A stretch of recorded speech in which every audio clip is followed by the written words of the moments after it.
Hello everybody, this is Orange, and welcome to my Abyss, and welcome to my April 2022 manga haul. What a month it has been! And over here I have 19 books in total. 14 are manga, 5 are comic books slash graphic novels. Want to show them off anyway, because I like showing off everything I collect over a month. So let's get started with the first three on top. And the first three on top are Hinamatsuri, volumes 2, 3, and 4. And so far I am loving Hinamatsuri.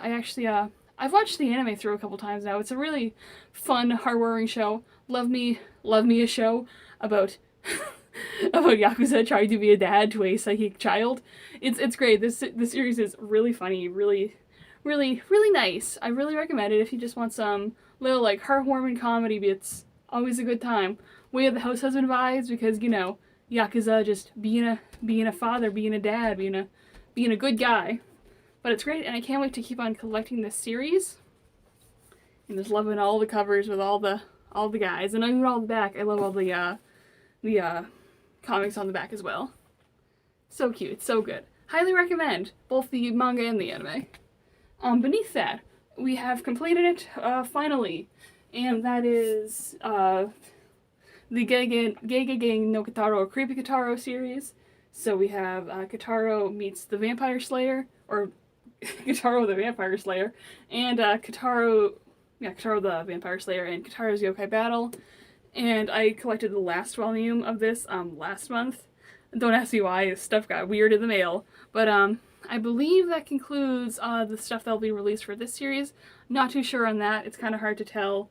The spines are never numbered. The series order is based on vibes. But this is a great, fantastic classic series. It has some surprisingly spooky artwork for being a, I think a 60s or 70s horror manga aimed for kids. Surprisingly spooky artwork. Really good. If you want a taste of Kitaro, I actually highly recommend checking out the 2018 anime. I say that every time I talk about Kitaro. And this will be the last time I talk about Kitaro because I've finished the manga. Or I have all the manga that's at least released in English, so watch the 2018 Kitaro series. What are you doing with your life if you're not watching it? But yeah, great to have this. I love me some Kitaro, love me some classic stuff. I might go back and watch some of the older series. I haven't seen every single Kitaro anime out there. And I want to go back and watch a lot of them. Because there's a lot of Kitaro out there. One of the classics. Super underrated, over here at least. Beneath that, we have the case study of Vanitas Vanitas. They've heard it be pronounced two different ways. Since I'm Kingdom Hearts head, I might say Vanitas. The curse, the cross I bear, being a fan of Kingdom Hearts. But it's volume 2 of the case study of Vanitas. We got my beautiful boy Noi on the cover right there. And these books are always absolutely beautiful. Like, oh, these look so good on a shelf. Just June, she's so good at artwork. God, reprint Pandora Hearts and sequels, please. I would love that. But Vanitas, I love it so much. I love vampire stuff. I love the boys in this series. They're super fun together. It's just so good. It's so good. The thing is, a lot of the series is hard to find for some reason. I think only like 8 volumes are out. And it seems like Yen Press is having like a lot of trouble keeping stuff like up to stock. Like I was looking up volume 3 and it's like going, a lot of it's out of print, at least on Amazon, and it's like $40. I was able to find this in a store luckily for pretty cheap, so it's like the Vanitas anime, the second season stopped airing, I think it was last month, it was a few months ago. Good anime, fantastic anime, watch that too. I'm gonna give you a lot of anime to watch in this, that's your homework. And I assume they'd want to print more, but it seems like they're not. But I really hope to catch up with the series pretty soon, because like only I think 7, 8 books are out in English right now. And the series is publishing pretty slow, which I don't mind. But it's great, it's fun, it's a good time. I love vampires. And then beneath that, we have Golden Kamuy, Volume 10. So recently, I believe Golden Kamuy ended, if you want to know the time I'm recording this video. I checked, I think it's 31 volumes, around 300 chapters, and I cannot wait. I love Golden Kamuy. I love seinens. I think that's like becoming like one of my favorite genre of like manga slash anime seinens. Like I don't know, I like them so much. They always have so many different vibes, but I love Golden Kamuy. It's just a good time. I love the comedy, I love the characters, the story, just I love the faces. Can't be a orange video without her saying, "Oh my god, I love the character expressions in this," but Golden Kamuy is goodness. But you don't need me to tell you that. Click onto any other like manga tube video. It's like, wow, Aaron's so original, liking Golden Kamuy. But it's great. Read it if you can. Of course, be a mature reader if you can. It is a mature rated series for reasons, most of those reasons being gore. But it's good, it's great, I love it, it's just a good time. And I honestly, and it's ended now, so it's gonna be a lot easier to collect when I know what the end goal is. That's the problem with collecting like ongoing manga. It's like, is this gonna be like a 13-volume series or is it gonna go on for like 40 volumes? Like, do I have that much room on my shelf? That's why it's so hard to collect like ongoing series, because you never know how long they're gonna be. And beneath that, yes, it's one of my holy grails. It's Pluto, volumes 4, 5, 6, 7, and 8. And you also don't need me to rave about how good Pluto is. If you are on MangaTube for any percent of time, you know that everyone loves Pluto, and Pluto is great. And me, being a big both Astro Boy and being both Astro Boy and Urasa fan, I'm like, I need to. And Pluto is fantastic. It's such a great series. I love it so much. If you don't know, Pluto is a retelling of a chapter or a story arc from the classic Astro Boy manga, World's Strongest Robot, Pluto. And it's a retelling which beefs up a lot of things, and it's so good. And like the Urasa charm is being like, I'm gonna cry my stupid little eyes out in every page during this, and it's great. And something I really love about the Pluto series is you occasionally have some panels in color for like emphasis, and it's so pretty and it's always so surprising. I love Pluto so much. But again, you can click onto any other MangaTube channel and they'll say that exact same thing to you. You come for me for the Gitaro, not to me being like, oh, read the series that everyone likes already. But read the series everyone likes already. It's great. I'll save the graphic novels for last. You're going down there. Next is another Yuasa, one of my personal favorites, and also everyone on MangaTube's personal favorite, Monster Volume 5! I'm so happy to finally have this one. I love Monster. Does it not have a... No, there it is. I was like, does it not have the book number? No, it's up there hiding. I love... These covers are I think, kind of weird. Like, they make sense when you, like, lay them out, like, this to this. It brings a full picture. But if they look weird on a shelf, and I think, like, the Volume 5 really blends in with that, but that's enough complaining because Monster is my favorite thing. It's high up there with being both like one of my favorite anime and manga.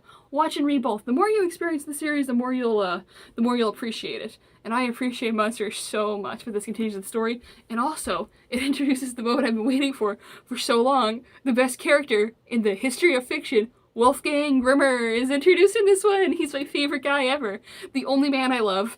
He is so good. I love him so much. I'm so glad to finally have Grimmer in the story because he's my favorite. I love him so much. And I gotta stop talking about it right now, otherwise I'll talk about the entire series and just how good he is. But it's a Monster. It's fantastic. It's so good. It has Wolfgang Grimmer in it. He's like introduced like more than halfway through, but like he's the best character in the entire like in all of fiction. He's just the best character ever. So yeah, read or watch Monster, up to you. Do both. Again, skipping over some comics, so we'll save that to the end. We have Orochi Volume 1, which was a pre-order from last month that I didn't get till this month, but I'm happy to have it in my hands anyway. I think it's going to be a 3-volume hardcover series, and I am so hyped. Orochi is good horror. It's good Ume's classic horror, and I'm excited for this because I really want to see more horror manga get published in America, or at least in the West. Not everything's America. Or I just want to see more Ume's manga just start to get published, or classic manga in general, because I think we are. Like, with the boom of Junji Ito, I love Junji Ito. I have a Twisted Visions in the background right there, and I have, like, his entire collection on my shelf. But it's like, I love him so much, but he, like, really overshadows a lot of people, and it's like, only his manga gets published. But recently, we've been getting a lot of other, like, horror manga from olden times, like, getting published, and I'm so happy about that. Like, we have Orochi right here. Be Very Afraid of Iniwakano, I think, is publishing, and she did a lot of horror manga, so I'm very happy for that. Trying to think, PTSD Radio is publishing. I'm just very excited that we're going to get a lot more horror manga, like, published that isn't just Junji Ito stuff. And if we're getting Ume stuff published, reprint Cat-Eyed Boy. Please, that was my first Ume's one, and I think it had a printing a while ago, but it's, like, out of print now. I forgot who printed it. But, like, I'm so happy to see, like, a lot of classic horror manga get published, because I just think horror manga is so overlooked, and again, like, in at least the endless printing stuff in America and the West. It's pretty much just like a Junji Ito variety hour, and I love Junji Ito, but we gotta have more spice. But Orochi is great. I cannot wait for more of it. I love me some Ume's horror. I love me some Ume's horror fight face. It's so good and so juicy, and this is such a beautiful volume too. Like, it's so pretty. Like, my Garbo phone camera can't comprehend how pretty this cover is, and also how, like, excuse me, how, like, beautifully textured it is. I love that, like, paper feel. God, it's so good. I can't wait for more. Publish Cat Eye Boy and, like, other older, like, horror manga.